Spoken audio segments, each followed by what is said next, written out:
late coming back. I have been taking additional advice on the amendments, which are kind of described as read, and I want to take you through the different amendments.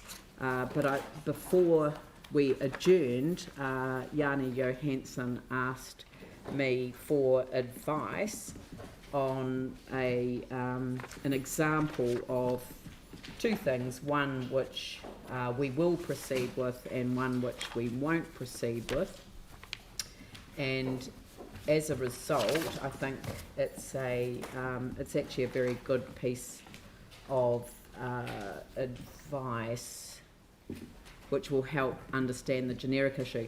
But what I'm going to do is proceed to the climate change, coastal hazard, sustainability section of the debate, and the reason that I'm going to proceed to do that, and I don't know people take things out of my calendar, out of my inbox, and then I can't find them. Where is it? Sorry, I had advice. Where's it gone? Oh, here it is. Right. But what I'll do is I'll come back and I'll provide advice on each of the individual amendments that I'm ruling out of order later on in the morning or first thing this afternoon. So I will go through each one of them and provide the advice that I have on each one of them, and then I'll rule them out of order. So, but the fact that we're moving on to the climate change section won't impact us dealing with any of those at all. Right, so the question around, Jani asked the question in regards to the $3 million for the Phillipstown hub, and how is this different to the Shirley Community Centre request where money was put on budget? The answer to that is that the Shirley facility actually had approximately $3 million on budget, and this was removed. Shirley was discussed in detail during the deliberations, including feasibility, OPEX and whole of life costs. There will be an updated feasibility study. This is not a commitment to build. Staff are working with the Phillipstown hub on their existing facility. This facility is noted in the Community Facility Network Plan. However, as councillors know, clarity is needed on the existing facility before informed alternatives are entertained, because at this stage we don't have that particular answer, and we will continue to work with that community in supporting them find a resolution to it. So that's the difference between the two. So now I'm going to move to the Mayor's recommendations, C recommendations and amendments, and the first person I'm going to invite to speak is the Chief Executive, who will speak to matters being progressed by staff as set out in Attachment C. Thank you, Mayor.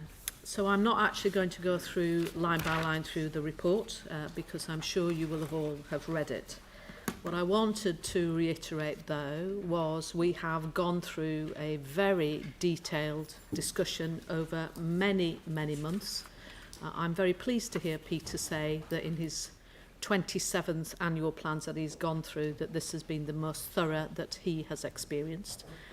I think it's fair to say a little bit of British budgetary process has been brought into the system, as this is my first LTP as well. The other thing I think is critically important is that we have tied climate change into the base of the LTP for the first time. And dovetailing our work together on the climate change strategy is setting the foundation stones for what this council will need to do in the future. The fundamentals still remain the same around affordability and deliverability, and I wish to acknowledge the work that elected members, Deputy Mayor and Mayor and all of our staff have done over this period, because it has been very thorough and it has looked at everything that we could possibly have done. There are two additions to the recommendations that I wish to bring to your attention. The first in the infrastructure stream, which is in relation to Phillipstown Ferrymead Master Plan, which is CE6B. There has been an addition that says, noting that the minor safety interventions programme of work is planning to implement some pedestrian improvements. This is included in the existing budgets and likely to be implemented in FY22 or FY24. And in the other section, and I can just get to it.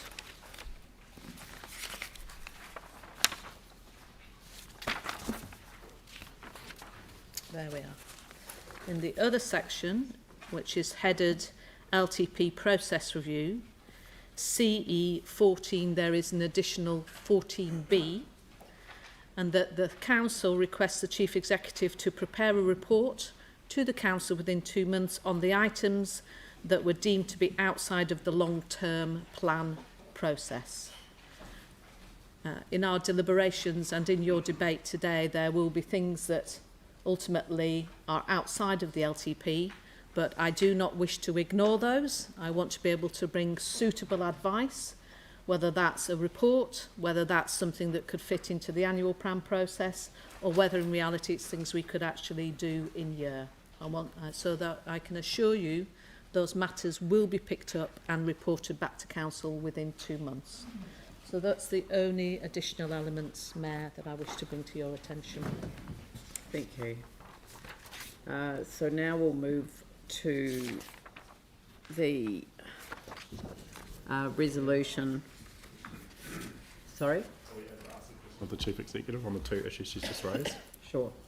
Just in regards to Phillipstown, I did put in a request for the financial information, but I still haven't received it. Excuse me, you said you wanted to ask the Chief Executive about the issue she raised. Yeah, that's right. She just raised the Phillipstown Ferry Road Master Plan and said that there was an additional noting. Yes.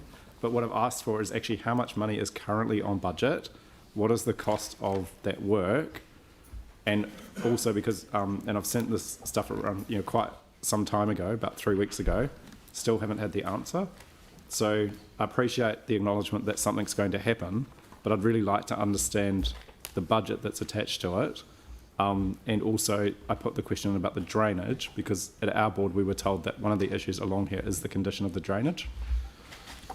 So, I'm not in a position, Councillor Johansson, to answer that specific as I sit here now. Can we get I'm sure my officers will have heard that, and we will try, if it's possible, to give you that information today. If not, I will tell you that is the case. Yeah. Okay. Thank you. Thank you. Yes. Thanks. Just one quick question. Dawn, just about your report that is going to come back. Yeah. Are we looking actually, where's the public visibility part of that in terms of today's process? Because obviously there was a lot of items, and it's actually making sure that the public are aware that we have listened to it, and this is what we're going to be expecting back within that 2-month period. Thank you, Councillor Davidson. We will actually provide what we're calling the blues to members, and so that there is visibility of that today. We're just collating all of that stuff into one sheet for the blues, so we can actually say what they are. It'll be put online, and it will be an attachment to the resolution that we pass. Thank you. So, yeah. Thank you.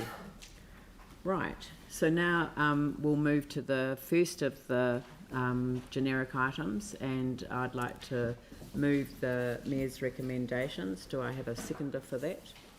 Andrew, and I will I think, I'm just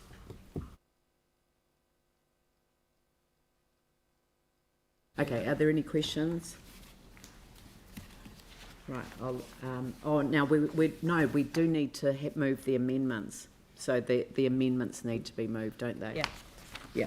So can we have the mover and seconder for pest-free Banks Peninsula amendment? Sorry, I've got the amendments written down somewhere, but I just can't. There's so many. I'm happy to move it. We haven't got the movers and seconders on the amendments, have we? No. Most of them, there were a couple that we were missing, so I haven't got that one. Right. So that's councillor Cotter, seconded by Melanie Coker. And the EV charging, that's councillor Cotter, seconded oh, sorry.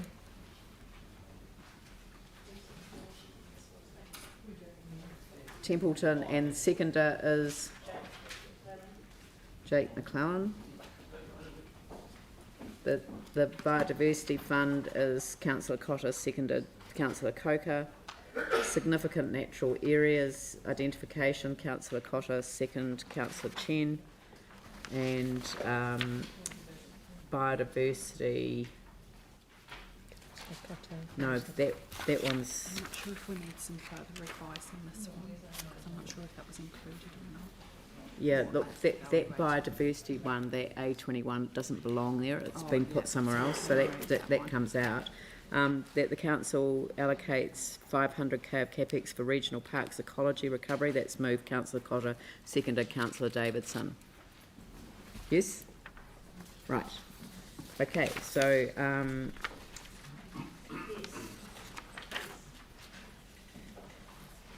So we're doing the amendments first. right. Well, we're going to debate the whole thing. So, So we've got an addition. as I moved it, I'm going to start off the debate. Sorry? Just Oh on yeah, it. and I'm just going to note too that in rubbish recycling and organics, I've just added around the information regarding the Atlas quarter in time for the 22-23 annual plan. So we'll be able to address that in time for the next annual plan.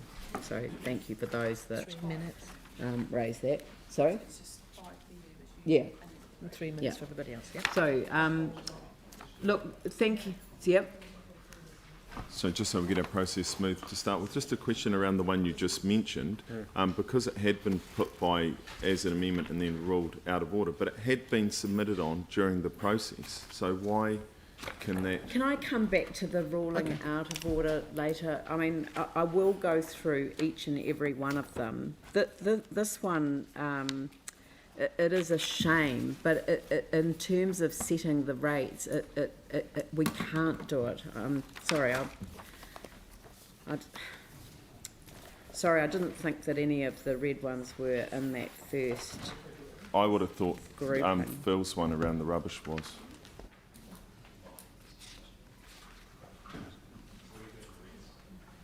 Sorry, A bit later. I didn't think there were any.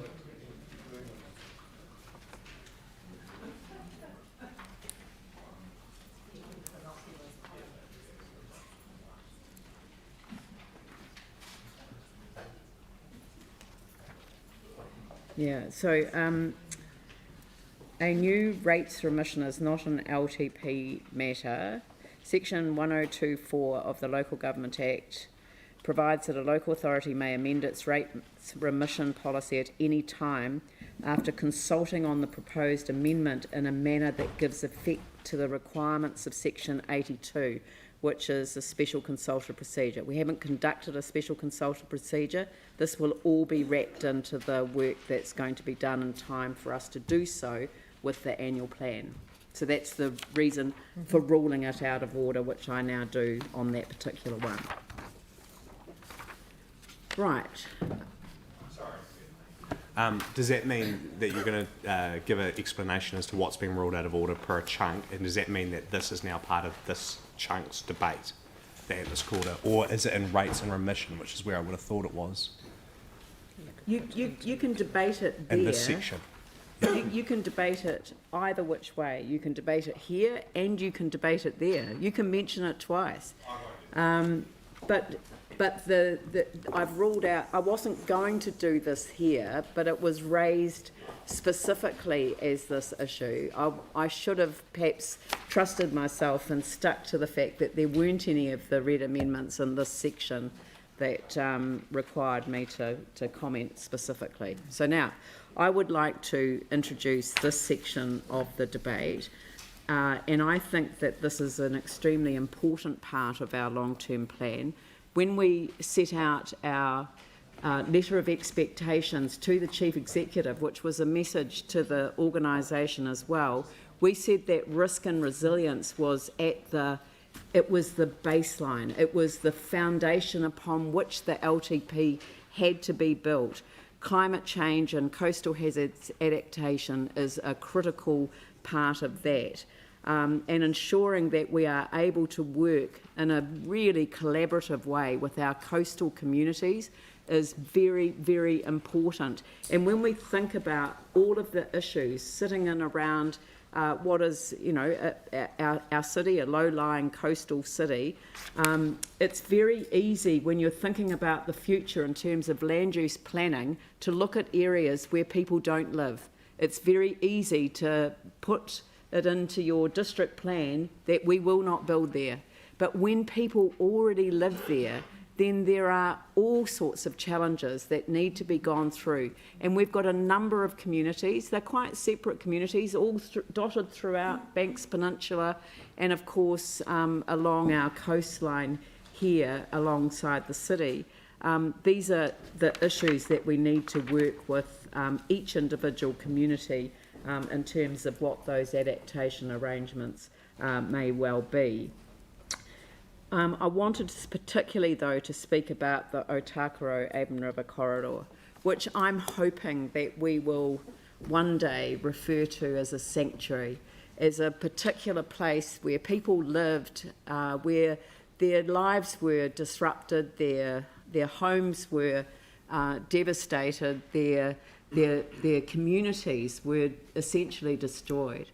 And now look at the incredible legacy that this place offers our city, not only in terms of climate change, and it does. I mean, this is alongside a river. If we had still had houses along there, imagine the impact of the floods, the storm that came through our region just a couple of weeks ago. And I think that it's an incredible legacy that's been left for our city. This particular amendment or recommendation enables us to pick up what a number of the community members have said. Let's ensure that the Stop Bank project enables the construction of the City to Sea pathway, but also, and that pathway is completed within 3 years, so people have got it clear that this is work that can be done, and also at the same time to ensure that elements of the Otakuro River major cycleway route are able to be developed at the same time. There are a number of decisions that we're going to have to take as a council in order to facilitate that, but this is the baseline to get it done. And of course, my little dream project, I'm sorry, but I've had to have one all for myself, and that's the requiring the Chief Executive to prepare a single activity management plan or a activity plan for the Otakuro River corridor to be considered as part of the next annual plan. This is the coordination of parks, three waters, land drainage and transport. And by the time that this is signed off, hopefully by the council next year, we will have in place a vision for a co-governance arrangement that will enable this sanctuary to be very much the legacy that it should be. So now I'll hand it over to the councillors. Anyone? Yanni? Thank you. I think through the LTP process, we heard really clearly from a number of groups who were concerned about the environment and about our waterways. The staff advice that we've had received back, that with the proposed funding that we currently have, the council will just be meeting its requirements for mitigating the adverse stormwater quality and flooding effects of growth. And in 2 priority catchments, we'll be providing some treatment of existing urban discharges. However, across the city as a whole, the proposed level of funding will result in further degradation of waterways due mainly to the inadequate funding for reducing contaminant discharges from existing urban areas and implementing habitat restoration to improve waterway health and reducing sediment discharges from the Port Hills. The staff recommended that currently the proposed funding for these 2 programs is $5 million compared with a staff recommendation in July 2020 of funding of $30 million. So basically, they said to facilitate some improvement in the health of our waterways and stormwater quality across the city, staff would recommend reinstatement of the funding for projects and programs which were recommended by staff for inclusion in the LTP in July 2020. I'm really disappointed that my amendment to add that additional $25 million has been ruled out of order, given that it was staff advice to actually do that. And if we want to really improve the water quality, which I believe we should all want to do, then we actually have to put additional money on budget. And so, yeah, I just think, while it's great to see some of the Healthy Waterways money going in, we actually need millions, tens of millions, rather than hundreds of thousands, to actually get a better outcome over the life of this LTP. So I don't think we're doing enough. I think we need to do more. And so obviously I'm not going to vote against the Healthy Waterways ones that are being put forward, but I just wanted to highlight that there's been a huge amount of money being spent on the Avon Otakuro, and for the Apawaho Heathcote, the money that's been spent pales in comparison to what is a really significant urban river that is completely polluted and contaminated and needs some additional investment. So that's why I put forward the extra 25 million, and that's why I'm so incredibly disappointed that this council is not seeing fit to put that on budget, and even worse, that resolution, based on staff advice, you know, in the plan, has been ruled out of order. So I do think it's important in terms of the EV charging as well, that we support that, but we should actually do so on the condition that there's an equal geographic spread. When I got the map from council staff around where the EV charging stations are going in our city, you can see very clearly that the eastern parts of the city and the lowest socioeconomic areas have not been having EV chargers installed. So if we're going to put up this money, then let's take an equity approach to it, as we've heard through the climate change submissions. Thank you. Thank you. Pauline and then Anne. Look, I'm really sorry to admit I'm not sure of the process here. So is it for me now to talk to the amendments that I've put up in this group? You can talk about the whole Anything. Okay, thank you. Yep. So, okay, so I'm looking at the pest-free Banks Peninsula. So we currently had a $60,000 a year pest-free program, Banks Peninsula. That's kind of been rolled into the one of the other partnership programs that we've set up. But I really want to see this as a standalone project continuing, because there's a risk if this gets lost. And we're also relying on our communities to achieve this outcome through this partnership as well. And it's incredible value for money because it's delivered by volunteers.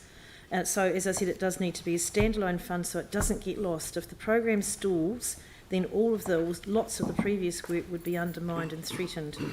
So we've got to get on board with the vision for New Zealand to be pest-free by 2050. And in fact, we have an opportunity to be one of New Zealand's leading projects in pest-free. So if we don't nurture nature, we'll have no future, and we have now a strong social licence to fund this program, as it's already shown huge success. It's a continued program, thanks to the wonderful, passionate, selfless and visionary volunteers who are driving this. So I would really like to see this as a standalone, pull it out of the partnership one that we've set it in, and have it as a standalone. The Biodiversity Fund, we had people coming in, that's A19, requesting that we put that up to 40,000. The staff recommendation is 250. So that's the fund that we partner with private landowners, and we provide 50% of funding for. It's usually waterway protection or plantings. So there was a request for that to be increased, and it could be delivered. If the cumulative response becomes a little bit too much, I'm prepared to reduce that, but at the moment I'd like to see that put up to 400,000. The significant natural areas, A20, there is an indication that when the government policy statement comes out for Indigenous biodiversity, they will want that work done by 2025.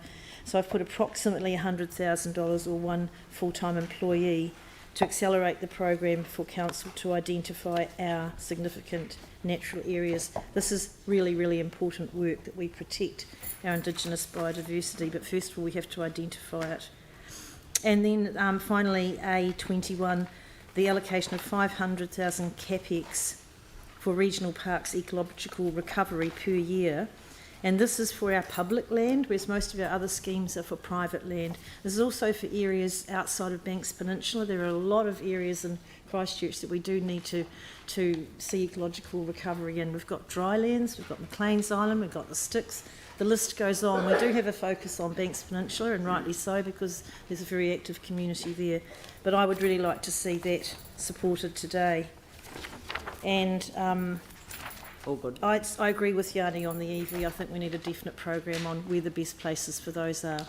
Thanks. Anne. Yeah, kia ora, thank you, and thank you for these recommendations. I think they're incredibly positive and reassuring, actually. And as we talked about in the previous adoption of the climate resilience strategy, this is about, we have to achieve those things, we have to have behaviour change. And so what you've included here with the extra money to Enviro schools, the internship for the parks job creation, those things, and there's another one that I can't just see, coordinator, the travel coordinator to work with schools to design and champion and implement travel plans for students to develop active. All of those things are about behaviour change, and it's really exciting to see those things, particularly that kind of integrated approach to working with schools and kids to get them travelling to school in an active way and out of cars. So thank you for these, and very supportive. And what was Obama's quote again? Because could you say? We don't have to repeat it, but yeah, Obama's quote is that's being fulfilled, in what we have here. Yep. Would you like me to share Yes, it please. again? I did write it down. We cannot condemn our children and their children to a future that is beyond their capacity to repair. Yeah. So thank you. Thank you. Andrew? Thank you. I'm pleased to see some strong recommendations in this area, and I'm pleased to see some amendments that further strengthen those. The areas of biodiversity, ecological recovery, climate change considerations, environment were very strong items that came through in both written and heard submissions. I'll speak to a couple of the amendments first. Pest-free Banks Peninsula, the 60,000 per annum referred to in the amendment has been on budget in the last couple of years as a result of a particularly good annual plan decision that was made previously. This work is underway. It's certainly deserving of continued funding, and any uncertainty or break in funding would result in regression. The whole point of pest-free work is that you start it, you continue it, and you get the benefits. If there was any break in service, it would lead to regression. I'm supportive of the EV charging. Whilst at the same time as we are supporting migration to EV, we also need to be focusing on mode shift. I think this is Council playing its part in encouraging people into electric vehicles. It's something we should be doing. And then more generally, I'm supportive of the amendments that strengthen our input into biodiversity. We heard time and time again in submissions not only support for the work that Council is doing in the biodiversity space itself, but also support and description of a huge amount of work that's going on by private landowners, by community organisations and other groups in this space. So I support the amendments that increase the funding in these areas, noting, as Paulina said, that this is for all parts of the city and not just for Banks Peninsula. The Coastal Hazards Adaptation Plan funding, there's some great work already going on in coastal adaptation planning. This now allows for a lot of the interventions and items that have been talked about in that work to be fully funded and therefore fully implemented as they should be. On the Otakuro Avon River corridor, I'm very pleased to see this funding put in place. It's time that we really start to take advantage of the massive opportunity that this area represents. This incredible legacy, this unique opportunity, yes, stems out of some unfortunate situations that came about as a result of the earthquake for homeowners in this area, but now represents a huge opportunity that we need to grab with both hands and get on with, which represents a very positive future legacy for all of us. And then finally, the grants, funding and partnerships, particularly the biodiversity and rangers interventions, allows for realistic partnerships to be well supported with a wide range of groups, many of whom we heard from during the consultation processes, and all of are doing a significantly good job in restoring our ecology. Thank you. Jake. I just wanted to say that obviously the future of the Otakuro Avon River corridor is really important, and that while there's still lots of work to do, work that councillors will be voting on long after my time has finished and done here, in fact, the implications of the next REP review mean that that I'll have an increased responsibility for this area in the next term. Election pending. Election pending, and it's with that in the back of my mind that I'm really pleased to support the mayoral recommendations today to actually put a lot of this work together, and I think that's good and that's sensible, because with a project as important like this, it's best delivered with a conscious effort from this table to break down those council silos. And the next thing, obviously, to watch in this space is making sure that we get the governance exactly correct. Tim? Thank you, and I'll be supporting this as well, although we do need to live within our resources. So I think we've got to be careful and look really hard at where we spend our money. So I'm finding it very hard to support with regards to the EV charging stations. If you look at the growth of EV cars, it's huge. The government's just put out an incentive to buy a new electric vehicle of over $8,000 for the vehicle. So I think that if we are going to spend money on this as a whole, I don't think we should be assisting private landowners putting in EV stations. So I find it very hard. I would far prefer to put that money to other areas that are struggling, because we have a whole holistic approach to look at. And with regards to that, the piece that you see up there, A21, I totally support it, but when it mentions regional parks only, I can't support that. We have some outstanding features in our city that are not regional parks and are just as important. And I'll mention two quickly. King George V Reserve, which is a small reserve along the Heathcote River. The local community and some specialists have done some outstanding work there with council staff, and it is incredible to go there and see what they have done. On the other hand, Coronation Reserve is a very sad reflection of what can happen if you do not keep your eye on the ball. It could be an incredible place to nurture and show our children what you can really do with a piece of land.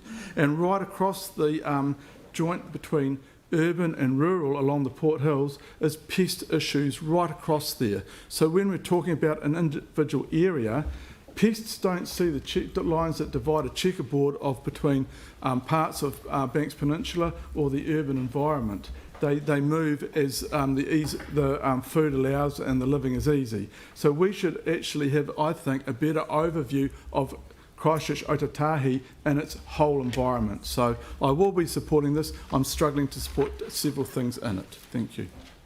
Thank you. Melanie? Yeah, I'll be supporting the Mayor's recommendations that we've come to together to speak to a few things. I'm very pleased that we're funding Enviro schools again. I do personally think that actually our funding level is not really sufficient.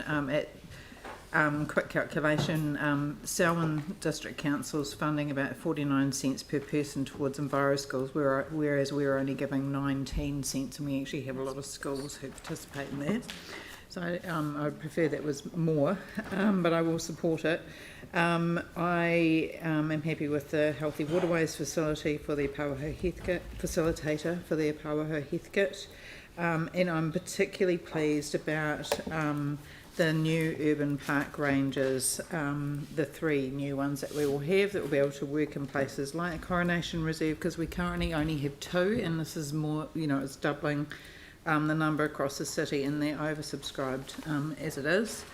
I'm also pleased that we've responded to the request from groups coming in around the Biodiversity Fund. However, I will be supporting the amendment to increase it to 400,000. We've been told by staff that that is very much oversubscribed, and 400,000 it will all be used up easily, and we all know that every dollar spent by groups like such as that is, gives many dollars back in value. So I think higher funding there is necessary. Regarding EV charging, I support that as well. And if you think about where EV chargers are, where people can use them for free, they're places like malls and supermarkets, which are private properties. So if we can encourage more people to use those places and charge their EV cars that they get with this discount there, and they can do it in different parts of the city, different geographic areas, then I'm all for that. I think that's a great idea. So I'll be supporting that amendment. And I think more money towards SNA areas, significant natural areas, is important because it's actually a huge amount of work that staff are swamped with. So supporting them with that would be very good. And I also support the 500,000 of Capex to regional parks ecological recovery, because we have been told by our staff that they are struggling to look after our regional parks. So there are very specific areas of biodiversity that are unique, and that they can't deal with that at the moment. They're too busy doing everything else. So there's really a lot of money that we could be putting into there that would be useful for the future. So I'll be supporting that as well. Anyone else? Sarah? Aaron? Phil? Jimmy? So climate and biodiversity. And I'll start with a different president. Don't tell me what you value, show me your budget, and I'll tell you what you value. That's President Biden in a pre-president time. This morning we signed off Kia Turoa Te Ao, our climate resilience strategy, and this LTP is the first to have a climate lens. We voted overwhelmingly in favour of telling people what we value, and now we have the opportunity to put the resourcing in place to walk the talk. We have programs already in place, and now we're proposing even more resourcing for climate action in targeted areas: transport, education, sequestration and adaptation, on partnerships and on leadership. The new research is clear. Predators impact the ability of our native ecosystems to store carbon, and predator control can boost sequestration by 15%. The current work is fantastic and enables hundreds of volunteers to track predators, so I'm pleased to support the additional funding now. The Climate Commission is clear that we need to both promote active and public transport, but also to enable the transition to more electric vehicles. They are not the be-all and end-all. They don't solve our other issues such as congestion, but they are crucial for the transition to a low-carbon transport system. Perception is reality in many cases, and this is one. Range anxiety is real, and knowing that there are charges across the city removes one barrier to the switch to an EV for many people, and allows those travelling here from out of town to charge while they visit.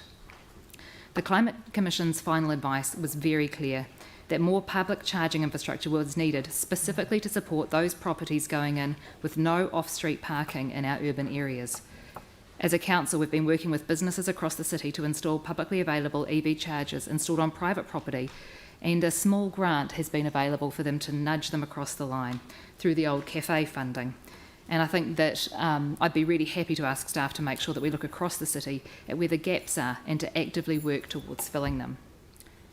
Our regional parks cover a large part of our district, and while we've been supporting private landowners to protect areas of natural significance, we're doing very little on our own public land, and the Ecological Recovery Capex will allow us to do this work, so I'll be supporting Pauline's amendment. We have put on additional funding to work on our urban parks and reserves, and this is going to be really welcomed by those various community groups who have asked us to do that. Our communities asked us during the hearings, and they told us to partner with them, and so we're stepping up in this space, enabling more volunteers and more action, a much more collaborative way than we have consistently done before. I've got Aaron next.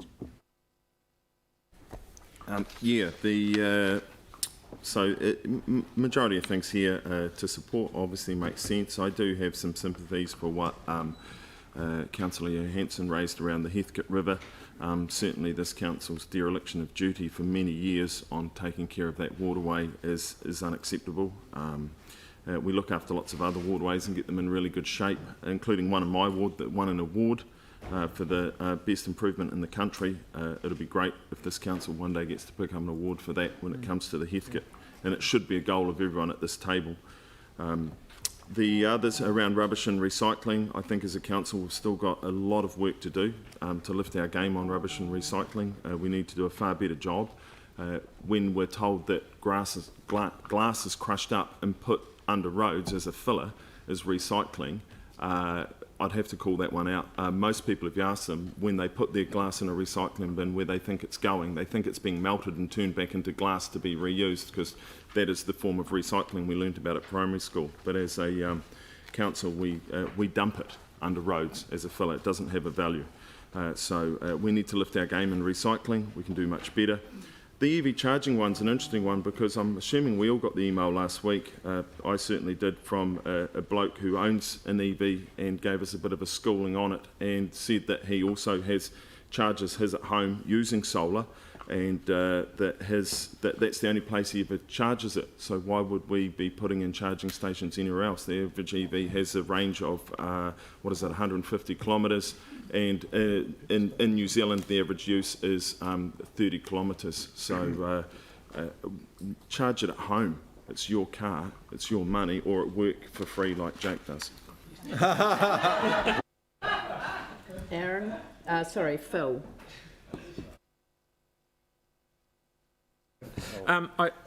I totally support this, the Admirable corridor thing, and I just want to put my name forward in front of Dawn to make sure I get on the co-governance group so I can help get it along, even though I shouldn't say. No, Dawn, there's Dawn, Chief Executive. Anyway, and the other thing about the changing the rubbish around for the Atlas Quarter in town, that we've been asking the staff, going to ask the staff to come up with a way that could happen, because people are paying twice. The other one is EV charging. I can't agree with this, because BP pay for a fuel station. Orion should be paying for the electric station. They're the ones that are selling the power and making the money. So why should we pay for something that the provider should pay for? And 200 grand will not go far, because I know for a fact that Orion are shifting a lamppost out in a street we're doing, and it's 35k to shift it 20 metres. So 200 grand ain't going to go anywhere. But it should be down to the provider who gives the energy to help the private people put them in if they want them. Thank you. Jimmy?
In this action program, we will be reviewed in an annual basis. If not practical, then we can revise. If the findings not sufficient, more or less, then we can put on the annual basis in our annual plan to have a further amendment. So generally speaking, and high level one, I fully support this one. Thank you.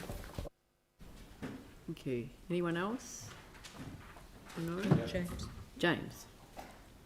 Kia ora. To quote a recent president, and to paraphrase really, I'm talking about swimming pools, and there's a community up St Albans way around Edgware who want to build a pool, and I'm just saying to them, build 4 walls and put water in it. Okay, so can you pass that on? But speaking of pools, I'm really pleased that we took those submissions and we listened and thought through what the feeling was about various things, and swimming pool is one of them.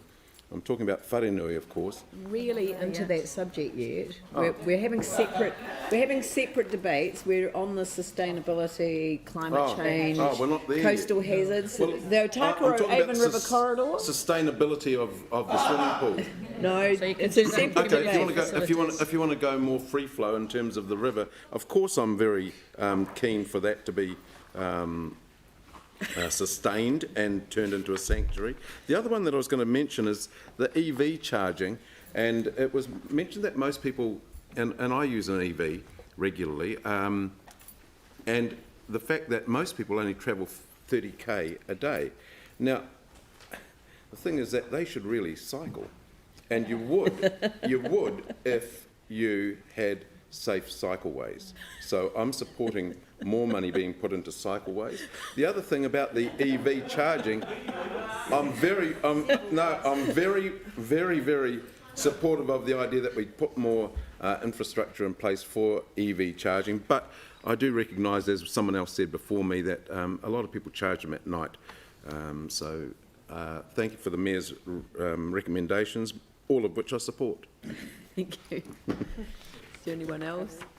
Yeah. No, I'm just gonna wind it up just quickly because and it does pain me to do this, but I'm not supporting the amendments. The staff have provided us with advice on each one of them. When there have been amendments that I have felt could be incorporated in the context of the Mayor's recommendations, I've done that. And it doesn't mean that I'm not supportive of pest-free Banks Peninsula.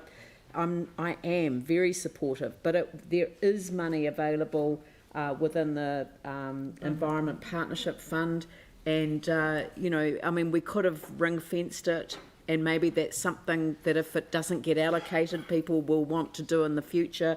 But the money is there for that. I agree with those that say that the EV charging, it's Ryan has already come to the party. They've put in place a number of EV charging places, and yes, it's true that they've highlighted places where people go for some time, where they've got time to spend charging their cars. So they've got them in at the Botanic Gardens, for example, in the car park there. That's the sort of place that you'd want to have EV charging if you were providing it. I really want to leave it to that sector. Everything is about balance. That we've gone through a process, we've worked really quite collaboratively with staff to try and build an LTP that has balance, and I'm not opposing any of the underlying issues, but I believe that we've got the balance right and that we've been able to address some of the issues that are raised by way of amendment within the context of the plan that we hopefully will adopt over the next few days. So let's go through each one of the amendments one by one, and are people comfortable with a voice vote, or with people just indicating whether they're opposed, or do you want to have a let's see how we go. So pest-free Banks Peninsula, I'll put that motion. All those in favour say aye. Aye. Those opposed say no. No. That's carried. So, but the no's showed their hands. 1, 2, 3, 4, 5, 6, 7. Yep. Sorry, who was on this side?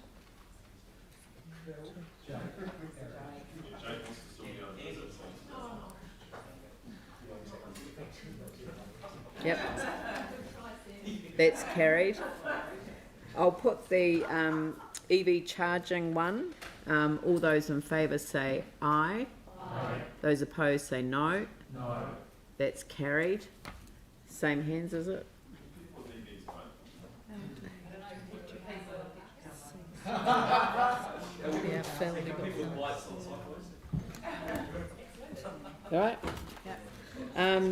Christchurch Biodiversity Fund. All those in favour say aye. Aye.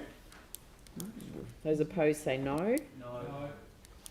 Oh my gosh, that's carried.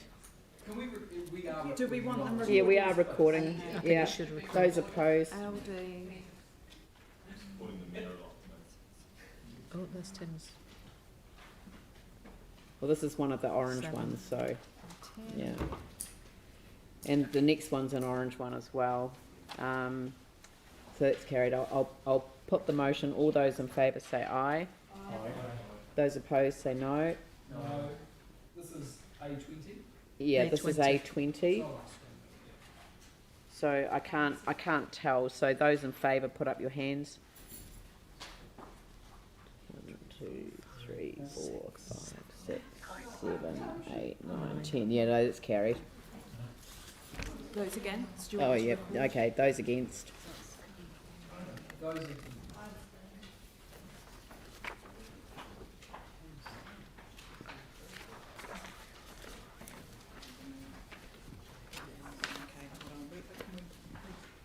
It's the same ones. Yeah, we just want a little bit Yeah. of time to make sure we get it right. And the last one is that is the biodiversity one.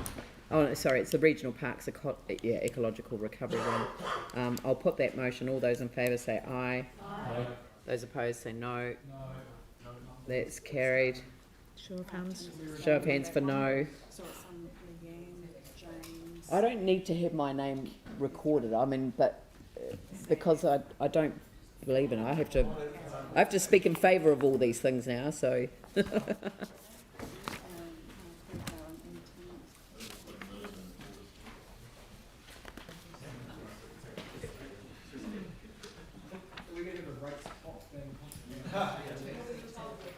Eh? the rates off is going, are we going to see those? What the rate weighting? Yeah. Are you able to give us an update on those now? I think that Or might do you be- need a few minutes? I think a few minutes. Well, why don't we'll just adjourn for 10 minutes and then we'll come back. Thank you. Can I just check the